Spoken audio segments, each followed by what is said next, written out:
স্বাধীনতা দিবসের সকালে ভয়াবহ বাস দুর্ঘটনা, মৃত 10, আহত 35। আহতদের ভর্তি করা হয়েছে বর্ধমান মেডিকেল কলেজ হাসপাতালে। আহতদের মধ্যে বেশ কিছুজন আশঙ্কাজনক রয়েছেন, মৃতের সংখ্যা বাড়তে পারে। স্বাধীনতা দিবসের দিন সকালে এক ভয়াবহ বাস দুর্ঘটনায় অন্তত 10 জন নিহত এবং 35 জন আহত হয়েছেন। পূর্ব বর্ধমানের 19 নম্বর জাতীয় সড়কের নলা ফেরিঘাটে এই মর্মান্তিক দুর্ঘটনাটি ঘটে। স্থানীয় সূত্রে জানা গিয়েছে, শুক্রবার সকালে বিহার থেকে আসা একটি বেসরকারি যাত্রীবাহী বাস দুর্গাপুরের দিকে যাচ্ছিল।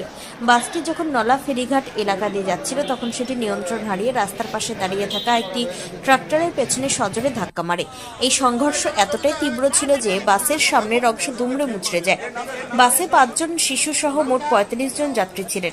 তারা সবাই বিহারের বাসিন্দা এবং গঙ্গাসাগরে স্নান সেরে নিজেদের বাড়ি ফিরছিলেন।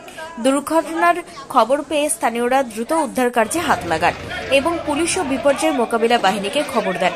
ঘটনার পর আহতদের দ্রুত উদ্ধার করে বর্ধমান মেডিকেল কলেজ ও হাসপাতালে পাঠানো হয়েছে। চিকিৎসকরা জানিয়েছেন, আহতদের মধ্যে অনেকের অবস্থা গুরুতর। এই ঘটনায় এলাকায় শোকের ছায়া নেমে এসেছে। পুলিশ ঘটনার তদন্ত শুরু করেছে। नेपाल से आप लोग आ रहे हैं? नेपाल से कैसे हुआ था पता है? ओ भाई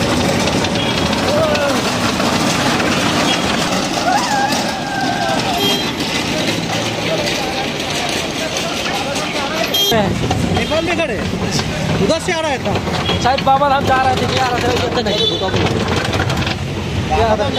आपका घर कहाँ है? घर तो नेपाल है, आ रहे थे कि जा रहे थे बाबा धाम से, ये याद नहीं है। दो आदमी थे आप लोग? हमारे फैमिली में शायद 3 आदमी के, ऐसे में तो है 10-12 आदमी। और बस में कितना लोग थे? भैया हमारा भगनी और मम्मी से मिला तो सब ठीक है, सब ठीक है।